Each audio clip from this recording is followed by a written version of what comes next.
Allô? Allô? Allô? Ah, bienvenue, c'est toi, bonjour, et bienvenue sur Allô, à livre ouvert, le podcast qui fait raccrocher les téléphones.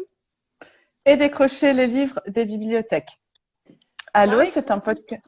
Alaykoum salam. Et à tout le monde aussi. Est-ce que vous avez passé de bonnes vacances? Moi, j'ai passé de très bonnes vacances, mais ça fait plaisir de revenir quand même pour ce Ouais, dernier jour du mois d'août. Machallah. ouais, on a tenu parole. On est presque en septembre, mais non, on a fait ça en août. Alhamdulillah. Donc, Allô, c'est un podcast littéraire présenté par Anna et Kerima, deux auteurs qui ont à cœur de vous donner envie de lire et de vous présenter des auteurs peu connus. À Livre ouvert est une émission qui fait partie du premier Muslim Média, qui s'appelle donc Univers Muslim Média, qu'on vous invite à découvrir. Alors aujourd'hui, c'est un jour spécial parce Ouais, que on n'a pas d'invité, ou plutôt l'invité est décédé depuis très longtemps. Et on a appris il y a même pas une heure qu'il est décédé aujourd'hui. C'est-à-dire que c'est, entre guillemets, l'anniversaire de sa mort. Et ça, on le savait pas. Subhanallah, enfin, voilà, il n'y a pas de hasard. Et donc, l'auteur qu'on va vous présenter, c'est, je roulement te de laisse tambour. l'annoncer. Oui. Ben, j'ai mis quelques-uns de ses ouvrages ici, mais on voit pas très bien. Ben voilà, tu vois. Donc, c'est notre fameux Charles Baudelaire, pour mon plus grand plaisir. Alhamdoulilah. Donc, pour commencer, on va commencer par faire une brève présentation, j'espère brève, de l'auteur, du coup, de Charles Baudelaire. Donc, Baudelaire, c'est un poète français du 19e siècle qui a aussi été un critique d'art, dont le recueil le plus connu, et celui que je préfère personnellement, c'est celui-ci. Ce sont les fameuses Fleurs du Mal. Bon, il a bien vieilli, celui-là, il a bien servi. Et Baudelaire, en fait, pour parler aux personnes qui ne sont pas trop amatrices de littérature, c'est un peu le cliché, mais vraiment, du poète maudit, genre incompris, qui est très très pessimiste, suicidaire. Enfin, c'est trop marrant. Enfin, c'est pas marrant, mais c'est vraiment le cliché. Et qui est complètement, mais genre complètement à l'encontre des valeurs de son temps. Ça veut dire que, mais on verra par la suite, en fait, et les personnes qui ont suivi son siècle, les savants et les intellectuels qui ont suivi, ils ont vu qu'en fait, c'était un visionnaire. Et en général, c'est comme ça, les visionnaires, au début, ils sont pas du tout compris. Au contraire, on les rejette. Et quelques années plus tard, on comprend qu'en fait, ils étaient très clairvoyants sur les problématiques de leur temps. Donc, Baudelaire, c'est quelqu'un qui écrit avec son cœur, avec sa mauvaise humeur, vraiment, et avec ses tripes. Et pourquoi je dis ça, c'est parce que souvent, si vous le connaissez, vous savez, si vous ne le connaissez pas, vous allez voir dans ce qu'on va vous partager de lui. Il est très, très acerbe, c'est quelqu'un de très acerbe, de très piquant, qui est très pessimiste et qui le revendique. Il n'a aucun problème avec le fait qu'il soit très pessimiste. Il est souvent mordant et de très mauvaise humeur. Mais pour moi, c'est ce qui fait son génie. Vraiment, c'est ça que j'aime trop chez lui, c'est qu'il est authentique, subhanallah. Et c'est un artiste qui est vraiment entier et il crée l'art sur le chaos. À partir du chaos, à partir du rien, il crée la beauté et il crée l'art. Machallah. Comme il dit aussi dans un de ses recueils, je sais plus c'est dans lequel, mais il crée l'or à partir de la boue. Et en fait, on le classe volontiers dans le courant littéraire, Baudelaire, on le classe volontiers dans le courant littéraire, pardon, dit du symbolisme. Donc, c'est un courant littéraire qui se base, comme son nom l'indique, sur le développement de thèmes très symboliques, très classiques, des thèmes très, très utilisés en littérature. Par exemple, le diable, la prostitution, la misère, toutes ces choses un peu bateau, on va dire, des thèmes un peu bateau. Et c'est un poète qui se revendique aussi moderne, qui se dit moderne, parce qu'il abordait des thèmes qui étaient très actuels à son époque, comme la fuite du temps, le mal de vivre, le fait de ne pas se sentir à sa place dans son siècle, tous ces thèmes, tu sais, très romantiques et qu'on connaît nous maintenant très bien, qu'on a tous étudié à l'école. Et mais malgré ça, son rapport à la modernité, il est ambivalent parce que la modernité l'inspire. En fait, Baudelaire, il a vécu son siècle, il commençait à aller vers la modernité. Et cette modernité-là, elle l'inspire, mais en même temps, elle le dégoûte. Il l'aime, mais il l'aime pas en même temps. Il la critique beaucoup, mais il en parle beaucoup. Donc c'est pour ça que c'est paradoxal. Et je me rappellerai toujours d'une critique qu'il avait fait de la photographie, une critique vraiment dans les règles de la photographie. En gros, il disait que la photographie, c'était pas un art parce que tout le monde peut photographier, c'est un art prosaïque, c'est un art de prolétaire. Enfin, vraiment, c'est incroyable ce qu'il écrit. C'est incroyable. Voilà. Donc, à ses yeux, en fait, Baudelaire, pour vraiment rendre ça un peu rapide et bref. À ses yeux, l'art, c'est quelque chose de très élitiste. Il le revendique. L'art est quelque chose de très élitiste, de très noble. Et par exemple, la photographie, parce qu'elle est très prolétaire et que tout le monde peut le faire, elle a un côté un peu mainstream, tout le monde peut le faire, bah du coup, c'est pas de l'art. Voilà. Donc après, par rapport juste à mon sentiment, pour moi, Baudelaire, c'est un des premiers à avoir en fait, comment dire, à avoir, comme il le dit lui-même, à avoir vu les prémices de ce monde qui va finir. Un peu le thème du monde qui va finir, avec la modernité qui a introduit peu à peu tout ce qu'on connaît aujourd'hui. C'est-à-dire qu'il y a la chute de beaucoup de valeurs, le mal du siècle, le nihilisme, le fait que bah, même nous maintenant, même de plus en plus, on se reconnaît plus, on se retrouve plus. Il y a beaucoup de jeunes qui sont en perte de valeur. Et lui, il a un peu été le premier à décrire tout ça, bien sûr avec ses mots, mais voilà. Et il a inventé un terme, Anna, tu le connais. Du coup, il a été le précurseur d'un terme particulier qui est celui de... Alors j'en ai un, mais je suis pas sûre que c'est ce que tu. Ça commence Vas-y. avec un S? Pas. Oui, c'est ça, c'est ça. Ah, ok, c'est bon alors. Le spleen. Le spleen. Voilà. Il a mis en avant Ok. le terme de spleen. Donc, le spleen, c'est un peu le mal de l'être, le mal de l'âme, le vague à l'âme. C'est un peu cette mélancolie qu'on a un petit peu. Voilà, une mélancolie Mhm. du mal de vivre. Voilà, donc Baudelaire, en fait, il brode dans tout ça. Son style, c'est tout ça. Tout ce que je viens de dire, il brode un peu dans tout ça. Donc, j'espère que c'était assez clair sur sa présentation. Ouais, super. Super. Si vous avez des questions, vous n'hésitez pas. Kerima, si toi tu veux les lire, parce que moi je vois pas très bien les commentaires. Mais si vous Allez. avez pas dit ni des spécialistes, mais bon. Kerima, tu as coupé. Ah, je suis Alors là. moi je vais présenter du coup le recueil Les Fleurs du Mal rapidement aussi. Donc Mhm, ce sont 168 poèmes qui ont été écrits entre 1840 et 1857. C'est une œuvre qui est constamment étudiée au lycée, donc c'est pas pour rien. Et donc en fait, c'est vrai qu'on l'a lu au lycée parce qu'on était obligé, et c'est toujours bien peut-être d'avoir un regard plus tard d'adulte sur une lecture qui était imposée avant. mhm, Alors, fleur du mal, c'est antinomique puisque d'un côté on a les fleurs qui symbolisent la beauté, la pureté, l'innocence. C'est inoffensif une fleur.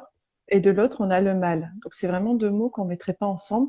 Et c'est vraiment la provocation de Baudelaire. mhm. Et le fait aussi qu'il mélange la beauté et la laideur. En fait, il essaie de. C'est un peu un alchimiste, comme il dit lui-même.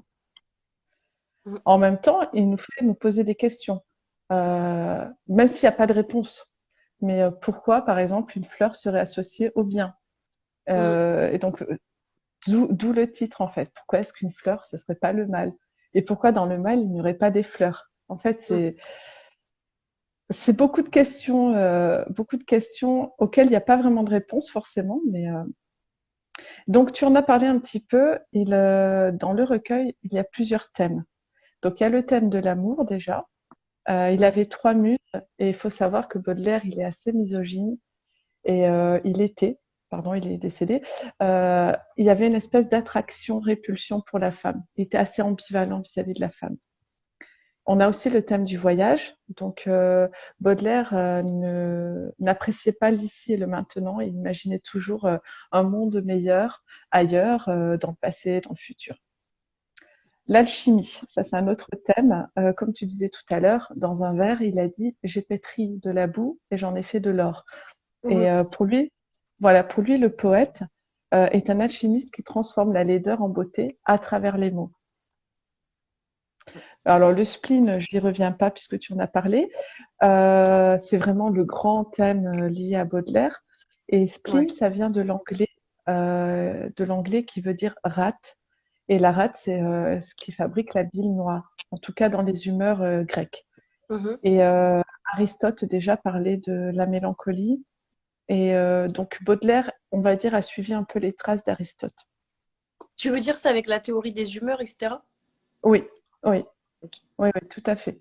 Et donc il suit Aristote aussi dans le fait que pour eux, enfin déjà pour Aristote, la mélancolie, elle est liée au génie et à la folie. Et donc on a les trois qui sont liés. Et alors après, j'ai pas étudié le truc, hein, mais il me semble que le génie ou la folie peuvent prendre racine dans la mélancolie et Mhm. aussi provoquer la mélancolie. Enfin, Ok. voilà. Alors, on a aussi le thème de Paris dans Les Fleurs du Mal.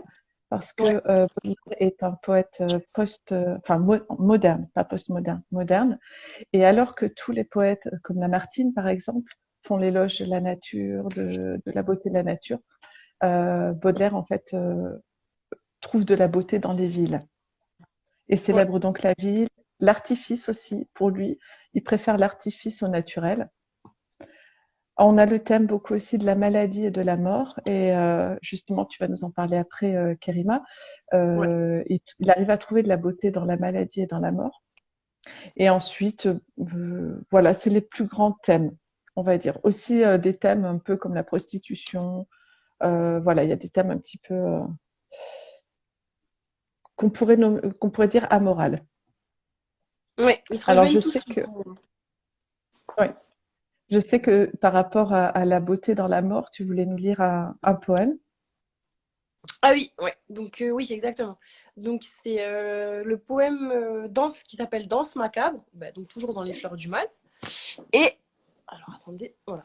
Donc c'est un poème qu'il a dédié à Ernest Christophe. Je sais pas exactement qui c'était. J'ai sûrement dû l'apprendre au lycée aussi, mais voilà, j'ai oublié.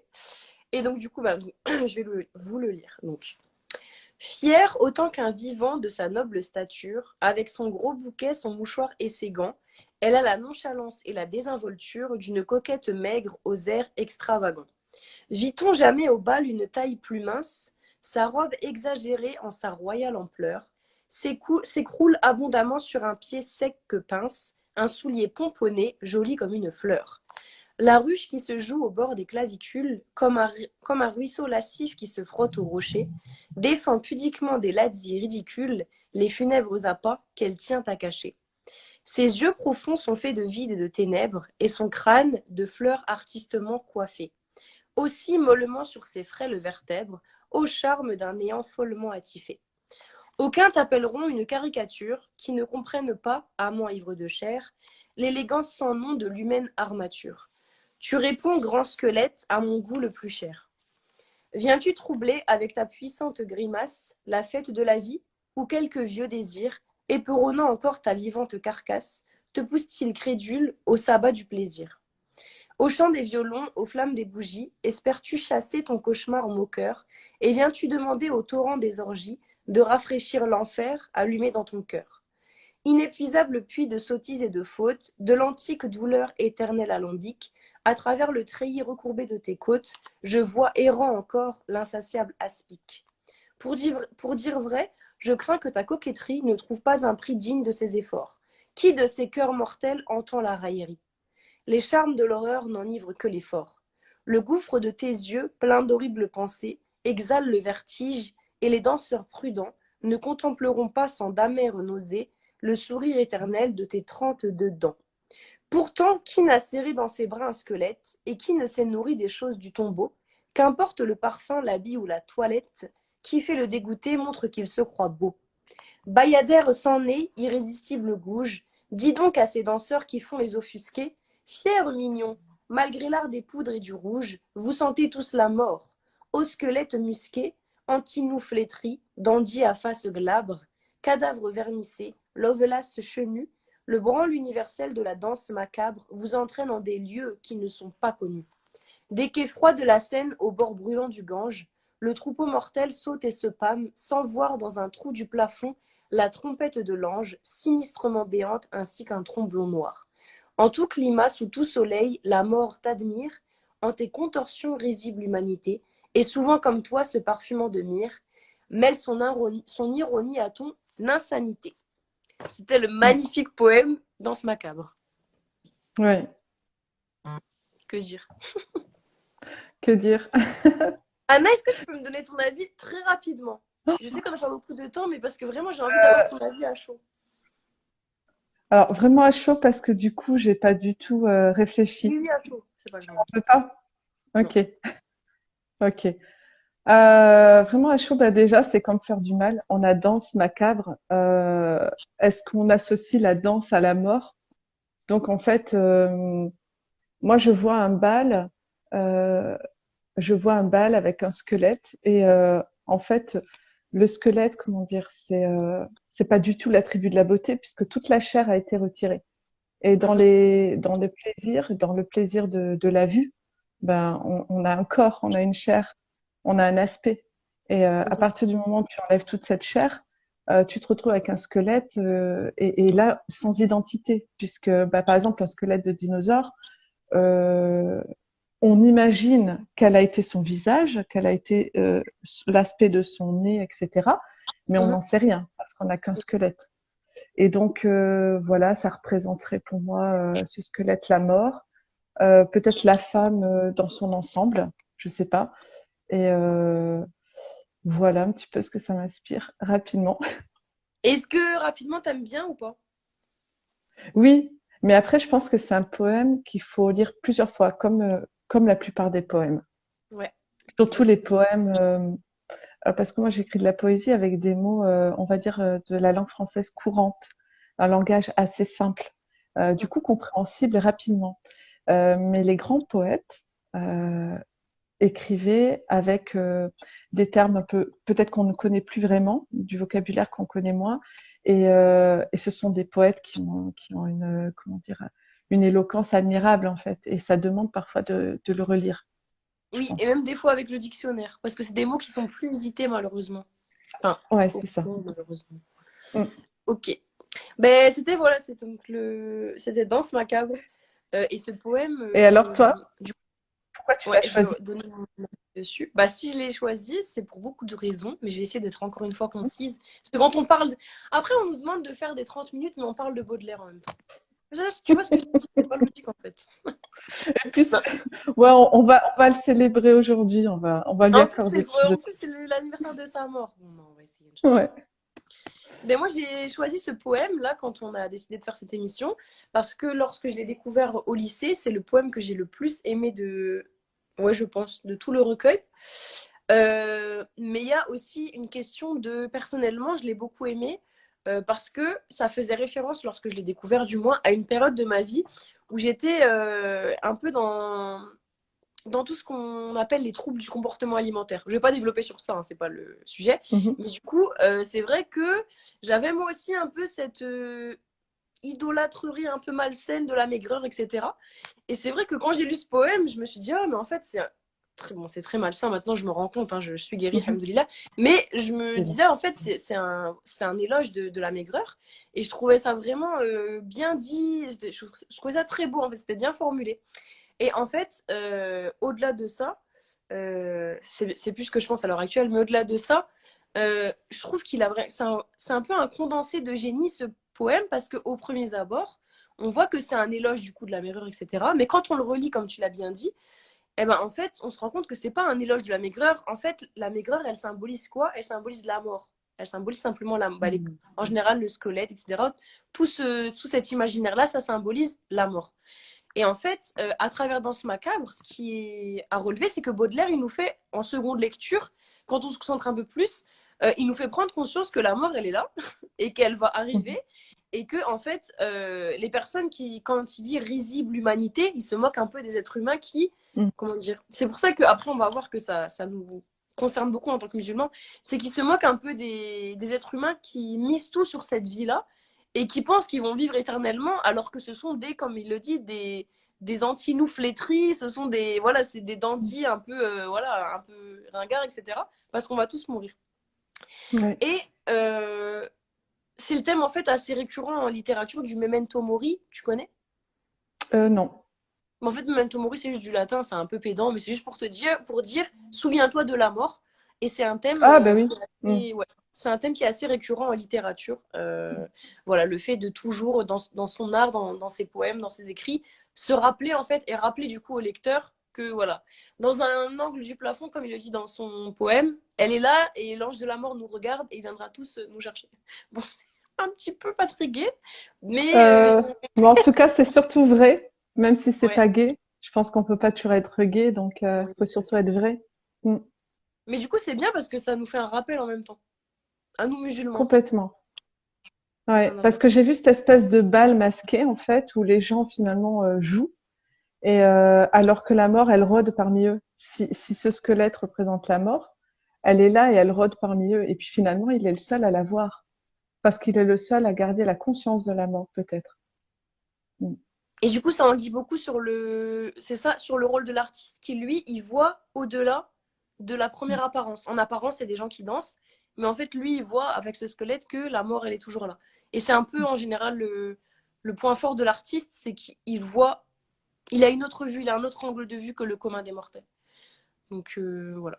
Donc maintenant, j'aimerais bien savoir, c'était lequel ton poème à toi que tu as préféré dans Les Fleurs du Mal. Et si tu peux nous le lire avec ta belle voix. Bien sûr, merci. J'ai choisi l'Albatros. Euh, donc, Baudelaire compare le poète à l'albatros, qui est l'oiseau volant le plus grand qui existe sur Mhm. Terre. L'albatros. Souvent pour s'amuser, les hommes d'équipage prennent des albatros, vastes oiseaux des mers, qui suivent, indolents compagnons de voyage, le navire glissant sur les gouffres amers. À peine les ont-ils déposés sur les planches que ces rois de l'azur maladroits et honteux laissent piteusement leurs grandes ailes blanches, comme des avirons, traîner à côté d'eux. Ce voyageur est laid et comme il est gauche et veule, lui naguère si beau, qu'il est comique et laid, l'un agace son bec avec un brûle-gueule, l'autre mime en boitant l'infirme qui volait. Le poète est semblable au prince des nuées, qui hante la tempête et se rit de l'archer. Exilé sur le sol au milieu des huées, ses ailes de géant l'empêchent de marcher. Alors, Sublime il est aussi. magnifique. Ouais. Il est magnifique. En fait, il y a beaucoup, beaucoup de leçons à tirer. Je pense que les leçons, elles sont toujours personnelles selon le lecteur. Et donc, en fait, là, Baudelaire, il compare le poète à l'oiseau parce qu'ils ont un point commun, c'est la plume. Et Ah oui. la plume, c'est le symbole de la liberté, c'est l'envol des pensées. Donc, ça permet à l'oiseau de s'envoler et au poète aussi de s'envoler par la pensée. Le poète ou l'écrivain. Là, c'est parce qu'il parle de poète. Et en fait, moi, ce poème, il me fait penser au fait que tout être humain, il est magnifique dans son élément. C'est-à-dire que l'albatros, il est magnifique dans son élément qui est le ciel, l'air. Mais dès qu'il sort de son élément et qu'il est ramené par les marins sur le navire, en fait, il perd tout son charme et il devient maladroit, il devient risible, Ouais. comique. Comique, ouais. Et c'est ce décalage, en fait, que j'ai trouvé vraiment beau. Et bah, du coup, oui, alors pour l'albatros, rapidement, je vais pas faire de cours sur l'animal, mais c'est un animal qui a une envergure de 3,50 m. Quand il déploie ses ailes, c'est immense. Il est encore plus grand que, enfin légèrement plus grand que le condor des Andes, et c'est l'oiseau volant le plus grand.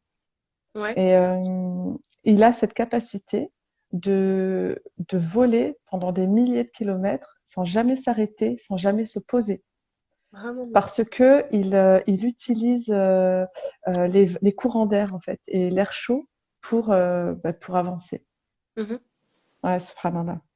Et c'est là qu'on voit que chaque oiseau, du colibri le plus petit, enfin je pense le plus petit jusqu'à l'albatros le plus grand, chaque oiseau a sa beauté et son utilité. Et c'est pareil chez les êtres humains. Chaque humain a sa beauté et son utilité sur Terre. Et, euh, et C'est pour magnifique. Allah. ah mais vraiment, c'est pour ça que ce poème il m'a marqué parce que en fait bon au lycée ça m'a marqué mais je sais pas forcément pourquoi mais bon aujourd'hui en le relisant grâce à Halo quand même parce que j'aurais pas forcément relu. Ouais. Subhanallah. Et donc pour son équilibre, le monde a besoin de tous les oiseaux, de tous les humains et de toutes les personnalités. Et je voudrais demander à ceux qui nous écoutent quel est votre élément, quel est votre ciel finalement. Et parce que c'est là, en fait, dans votre élément que vous êtes le plus majestueux. Et surtout, Ouais. attention, alors dans ce poème, il y a aussi l'idée de comparaison. Comparer, c'est tuer. À partir du moment où tu compares, tu tues celui que tu compares. Parce que le matelot, quand il se moque de l'albatros, il le compare à eux-mêmes ou à peut-être d'autres Mhm. oiseaux parce qu'il le trouve maladroit. mais sans comprendre que c'est juste parce que il est différent. Et Oui. du coup, en fait, sans se comparer, chacun a son élément. Voilà. Subhanallah. Mm. C'est très beau, Anna, ce que tu viens de dire. Merci. Subhanallah, mais moi aussi, Et toi, ouais, j'ai beaucoup qu'est-ce aimé. qu'on En pense plus, justement? ce que j'ai trouvé, c'est qu'il est beaucoup plus court que celui que dans ce macabre, celui que j'ai apprécié. Mais Mhm. il est pas pour le moins, comment dire, moins évocateur. Je veux dire, en quelques lignes, Baudelaire, il arrive aussi à faire des comparaisons très marquantes et très. Je trouve que on comprend directement. Mhm. On comprend directement là où il veut en venir, au sens où, Mhm. voilà, on peut pas en fait, on peut pas comparer comme tu l'as dit. C'est comme parfois, des fois, un peu maladroitement, on compare des civilisations, tu vois. Et il y a un terme qu'une de Ouais. mes professeurs de géographie, elle m'avait appris, et je la remercie jusqu'à maintenant, j'y pense, c'est qu'elle nous avait dit, on peut pas dire d'un peuple, ou d'histoire, je sais plus, elle disait, on peut pas dire d'un peuple qu'il est sous-civilisé ou qu'il est pas civilisé. Parce que les lunettes que vous prenez pour le dire non civilisé ne sont pas les mêmes que les nôtres. Enfin, comment dire, on les hiérarchise avec des lunettes qui ne sont pas les leurs. Tu vois ce que je veux Tout dire? à fait. Oui. Donc en fait, comme on n'a Ouais. pas la même échelle de valeur, on peut pas comparer, on peut pas juger quelqu'un sur son degré de civilisation ou non, vu qu'il en est pas au même, il a pas du tout les mêmes valeurs. Et je trouve Mhm. que là, c'est un peu l'idée de l'albatros, c'est que quand il est dans les airs, il est majestueux. Déjà, les aigles, ce sont des oiseaux majestueux, les albatros encore mieux. Ils sont majestueux, donc quand ils sont dans leurs éléments, ils sont vraiment majestueux. Mais quand on les place dans un autre élément, bah forcément, ils Mhm. le sont moins. Mais c'est pas de leur faute en fait, c'est parce que comme tu l'as dit, de toute façon, Allah, il l'a bien montré dans la création, chaque chose Mhm. a sa place et chaque place a sa chose. Et c'est ce qui fait Tout que la à fait. création, elle est harmonieuse. C'est que chaque chose a sa place. C'est pour ça que maintenant, on voit beaucoup de dérives, on va pas en parler, mais il y a beaucoup de choses maintenant dans notre ère qui vont plus parce que on a oublié que chaque chose est à sa place. Et c'est pas parce qu'on dit que chaque chose est à sa place qu'on est rétrograde. C'est pas parce qu'on dit que la femme, elle a un rôle et que l'homme, il a un rôle différent qu'on est rétrograde. C'est juste que c'est Complètement. naturel. Mhm. Chaque chose à sa C'est place. ça. Moi, je pars un peu loin, mais c'est l'idée du poème, je trouve. Mhm. Un petit peu. Oui. On pourrait dire beaucoup de choses, mais c'est vrai qu'on va pas ouvrir des sujets de société. Mais Ouais. effectivement, chacun y met ce qu'il veut derrière cette idée de place. Oui. Mm. Oui, voilà, c'est ça. C'était dans ce sens-là que je voulais dire. Mais Mm. il est vraiment magnifique, C'est ce vrai. poème. N'hésitez pas à aller le lire. Ouais. Inch'Allah. Alors, justement, comme tu le disais, euh, il y a toujours des enseignements à prendre de ce qu'on lit. Mhm. Et dans ce que j'ai lu, j'ai des enseignements qui me sont venus par rapport, enfin des liens que j'ai pu faire par rapport à la religion. Mhm. En fait, il faut savoir que Baudelaire, pour lui, l'être humain est avant tout un être spirituel. Euh, donc, il est absolument pas athée. Euh, et c'est un être spirituel dont l'âme est exilée sur Terre. Donc, ça rappelle aussi Subhanallah. notre, notre croyance à nous, qui est que l'être humain est descendu sur Terre et a été expulsé du paradis. Donc, c'est un être spirituel exilé sur Terre, qui est un lieu où triomphe le péché, le mal et l'ennui. Donc ça, ce sont ses mots à lui. Et donc, il a toujours été, comment dire, attiré par les tentations et en même temps dégoûté par ces tentations. Enfin voilà, Mhm. toujours. Et ça, je pense que c'est tous les humains en fait. On a ces tentations-là sous le nez. Et qu'est-ce qu'on va en faire finalement? Euh, Sachant qu'on a le libre arbitre, on a toujours le choix de d'accepter ou de refuser.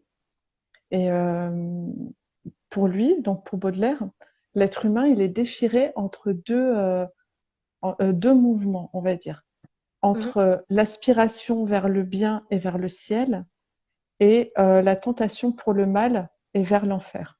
Subhanallah. Donc, voilà.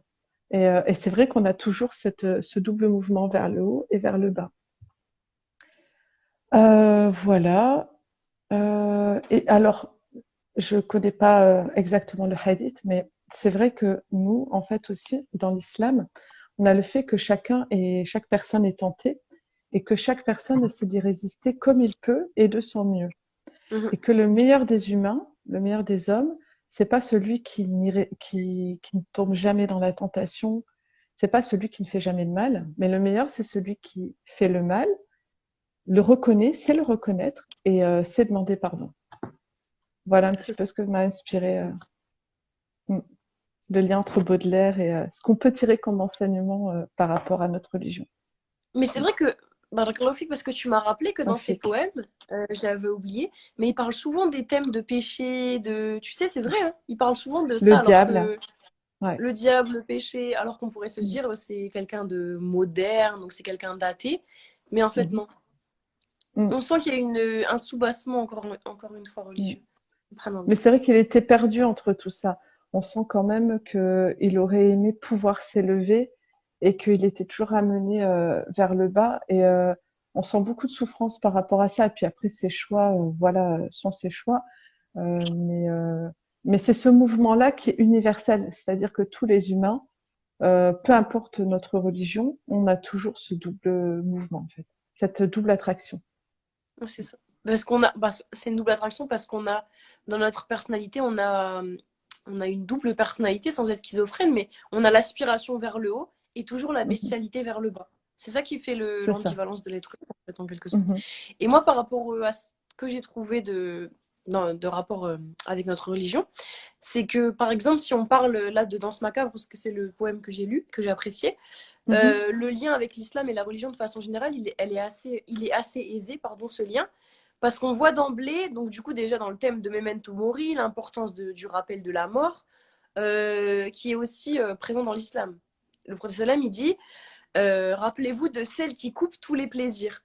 Tu vois. Tout à Et fait. dans Danse Ouais. macabre, il dit, en gros, il dit, faites attention parce que vous riez, vous êtes en train de danser, vous faites les malins dans votre bal, etc. Bon, avec mes Mhm. mots de carré, C'est ça. vous faites les C'est bien malins, dit. mais dans le coin, là, il y a l'ange de la mort avec sa trompette qui est toujours présent, en fait. Et c'est vrai que je Mm. me suis dit, maintenant que je suis musulmane, je l'ai relu. Je me suis dit, mais subhanallah, c'est vrai qu'il y a vraiment des thèmes comme ça qui ont rapport Ouais. avec la foi, pas forcément l'islam, mais dans le catholicisme aussi, je suppose. Dans toutes les religions, il y a ces deux fondamentaux qui sont le bien et le mal. Et je trouve que, Mhm. et la mort, le rappel de la mort, et dans ce macabre, il parle beaucoup de ça. Le fait que tout ça, en Mhm. fait, c'est de la vanité. Tu sais, la vanité des œuvres humaines, le fait que c'est superficiel, Dounia, en fait. Le caractère Tout à fait. superficiel de Dounia, la vanité humaine, euh, le fait que, en fait, cette vie-là, bon, elle est bien, hein, c'est bien, mais il faut pas trop la prendre au sérieux, quoi. C'est bien, Non. mais il faut pas tout miser dessus. C'est comme Mm. tous les enseignements de l'islam nous apprennent cela. Cette vie, elle est bien, elle est là pour travailler, on est là pour labourer, et puis on récoltera ailleurs, dans l'autre vie. Et je trouve que dans ce macabre, elle parle un petit peu de ça. Oui. Il prône un peu un certain détachement de la matérialité parce que, tu vois, par exemple, quand on parle de luxure, quand on parle de tout ça, des plaisirs très humains, très terrestres, on parle des plaisirs de la chair, que ça soit manger, bon, la sexualité, etc. Et là, en fait, le fait que ce soit un squelette qui soit maigre, qui soit, tu sais, répugnant, ben, ça dessert bien l'idée de la mort qu'il faut pas oublier, tu vois. Et du coup, Mhm. je trouvais que le lien avec l'islam il était assez fort dans ça. Donc voilà, c'était le Ouais, lien ouais. que j'avais vu principalement, en tout cas. Machallah. Eh ben, Alhamdoulilah. écoute, j'espère qu'on a pu donner envie à ceux qui nous écoutent, alors, de lire Baudelaire, quelques poèmes de Baudelaire. On n'est pas Oui, obligé de lire les 168 poèmes, ou de lire de la poésie tout simplement, parce que la poésie, c'est l'art de dire beaucoup en peu de mots. Et voilà, il y a beaucoup de grands poètes. On n'est pas obligé d'apprécier Baudelaire. Mais je pense que s'il est étudié autant, c'est que même si on n'est pas d'accord avec tout ce qu'il dit, bien sûr, avec toutes ses idées, mais il véhicule des choses qui sont quand même puissantes. et Et il continue de toucher malgré les siècles, je trouve. ouais, ouais, ouais, tout à fait. Ah ben, est-ce que vous avez des questions? Est-ce que tu as quelque chose à rajouter par rapport Juste à... pour rajouter, parce que je suis une fan Mhm, inconditionnelle, du coup, si vous n'êtes pas trop attiré par les fleurs du mal, je vais vous présenter très rapidement juste les autres recueils. Donc, il y a aussi Les paradis artificiels. mhm. La fille qui veut trop le vendre, on dirait que je suis sa manager. Je Je sais sais pas si tu vas que... gagner quelque chose. Ouais, non, là, c'est trop tard. J'aurais dû me prendre un siècle plus tôt. Et ensuite, voilà, ça, c'est la littérature secondaire de personnes qui ont écrit sur lui. Donc, celui-ci qui est Mhm, très bien, c'est Crénon Baudelaire. Très, très bien. ok. Et voilà, Baudelaire par lui-même. Bon, j'ai quelques ouvrages comme ça. Mais bref, tout ça pour dire que quand même, si vous êtes un peu féru de littérature, Baudelaire, c'est un classique. Il faut un petit peu le connaître quand même. Un Ouais. petit peu. Au moins quelques poèmes. Au moins quelques poèmes, c'est ça. Alhamdulillah. Ah ben c'est Alors, on bien, va passer. on a eu un petit Oui, commentaire, comme tu as dit que ça serait bien de relever les commentaires. Il y a une personne qui a dit, oui, rien vas-y. qu'en vous écoutant, je ne suis pas une adepte des poèmes, mais vous m'avez donné envie de lire quand même. Ah, bah Ça, super. c'est notre Bah, mission. super. Alhamdulillah. On va passer à l'actualité. Donc, Ah oui, pour ma part, je vais commencer cette année, Inch'Allah, à partir de septembre, des ateliers d'expression créative et artistique. oui. Donc, c'est vraiment pour faciliter l'expression de soi. Donc, apprendre à se connaître, s'entreconnaître entre nous et ensuite exprimer ce que nous sommes réellement. Et donc, je vais passer par le théâtre, l'écriture créative et la peinture. Et aussi des jeux de communication. Et donc, il y aura 3 publics, enfants, ados et femmes. Et, euh, et ben voilà, c'est tout, faut venir. C'est ça. Et c'est Faut à partir venir de septembre, c'est ça? à partir du 19, la semaine du 19 19, Inch'Allah. Et Ouais. ce sera sur Villeneuve-d'Ascq, près de Lille, pour les nordistes. Voilà, en présentiel. Ok. Et du coup, c'est chez toi, c'est bien ça? Non, c'est dans les Ah non. locaux de Vastes Ressources, Ah oui. donc sur Villeneuve-d'Ascq, c'est pas très loin. Et c'est Vastes Ressources, donc un centre de formation qui va, enfin, à qui je vais, avec qui je vais travailler puisque je suis formatrice chez eux. Et donc, Mhm. je vais utiliser aussi les locaux pour cette activité-là. Voilà. Ok. Bah, donc du coup, comme Atek il a dit, si vous êtes intéressé pour vous inscrire, bah, vous suivez Anna. Il y a tout qui est noté sur sa page. Voilà, sur Instagram, il y a l'affiche explicative et voilà. Et toi, Kerima, tu as 2 actualités aussi. Oui, mais juste, je voulais répondre à Audrey qui a dit à partir de quel âge vous conseillez Baudelaire. Moi, personnellement, je conseillerais à partir de 15-16 ans. Il faut déjà être mature pour Ouais, le lire. Il ouais. faut déjà être mature, je pense, hein. Mm. Parce que là, Oui, il y a une puis il y a personne des qui a dit thèmes. que quand on a lu, elle n'a pas trop compris. Il a fallu quelques secondes pour comprendre. Donc ça prouve bien qu'on ne peut pas le lire. Mhm. Ouais, je pense 15-16 ans, c'est bien. Ouais. L'adolescence. Bah, c'est pour ça d'ailleurs qu'on l'étudie au lycée, hein, pas avant, Ouais, hein, parce que voilà. Mm. c'est ça. Et voilà. Donc, et du coup, pour mes actualités, donc, je me souviens même plus de mes propres actualités. Ah oui, donc le 10 septembre, j'aurai une dédicace à Cultura de Villeneuve-d'Ascq, au Cultura de Villeneuve-d'Ascq, le centre. C'est une Ouais. librairie ou un centre, je crois, de livres. Enfin, Ouais. bref. Non, non, c'est une Donc librairie. le samedi. C'est une librairie. Donc le samedi 10 septembre à partir de 14h. Et j'aurai prochainement un live avec la sœur Muslima Job. Donc ça devait être vendredi, mais on va retarder un petit peu pour mieux se préparer. Donc c'est une sœur qui met en avant les métiers des musulmanes. Et donc c'est très bien ce qu'elle fait, parce que ça nous donne de la Ouais. visibilité et ça permet à des sœurs qui ne veulent pas enlever leur hijab de travailler. Donc je pense que c'est pas la moindre des Mm. choses. Donc machallah à elle. Donc j'aurai un live avec cette personne bientôt, Inch'Allah, j'espère. Donc c'est tout Ouais, pour les tu vas voir, c'est actualités. super. Je l'ai fait, bah, elle Ah vient, oui, enfin, j'ai fait un live avec elle et elle vient de terminer la vidéo de présentation et je oui, trouve que c'est une démarche effectivement enfin, allez découvrir son Instagram, c'est Muslima Job et ouais. elle présente différents métiers, c'est vraiment bien fait, ouais. Machallah. Alhamdulillah. Alors, on va terminer avec, comme d'habitude, avec notre citation. Là, on va citer Baudelaire. Alors, c'est une citation qu'on a donnée pendant le podcast. Alors, qui l'aurait retenu? On l'a répété 2 fois. Je l'ai dit une fois et toi aussi une fois, Kerima. Ah oui. Bon, c'est pas évident avec tout ce qu'on a dit, mais est-ce que quelqu'un a retenu une citation concernant l'alchimie? Concernant ça, alors un indice, ça concerne l'alchimie, le fait de transformer une chose en autre chose. Ouais, c'est ça. Alors, est-ce qu'il y a... C'est vrai Bon, que c'est pas évident à trouver comme ça. Mais c'est une expression, en plus, Baudelaire il utilise souvent ces expressions. indice, je l'ai donné. Ça concerne l'alchimie, la transformation. Bon, en même temps, c'est pas évident, c'était plus pour vous faire jouer. La fleur, la fleur. Non, non, non. Baudelaire a dit dans un poème, il a dit, j'ai pétri de la boue et j'en ai fait de l'or. Et je pense que ça aussi, islamiquement parlant, Ah, Audrey elle a oui, trouvé. l'or et la boue, ouais. Et puis, je vois, il y Sabrina, a quelqu'un d'autre aussi. Bravo. Vous avez suivi, c'est bien. c'est ça. Et je pense que, islamiquement parlant aussi, c'est ce qu'on a à faire, c'est-à-dire que ce qu'on voit être comme de la boue, qu'on va mépriser ou alors des épreuves, et ben les transformer en or par notre regard, notre posture, etc. Voilà. Voilà, oui. Ben, ce sera les mots de la fin qui sont des très beaux mots d'ailleurs. Merci Anna. J'espère te retrouver dans une prochaine émission très bientôt, Ah ben, Inch'Allah. dans un mois, le mois prochain, Oui. Inch'Allah, on interview une poète Ah oui. qui utilise donc sa poésie pour faire du slam. Et on vous en dira plus sur Instagram quelques jours avant. Voilà, Restez sur nos comptes. connectés. Exactement. Je vous dis dans un mois, Inch'Allah. Ravie Bonne d'avoir soirée à tout le monde. présenté cette émission avec toi, Kerima, comme d'habitude. Ravi, comme d'habitude. Salam alaikum. Bisous. Alaykoum salam.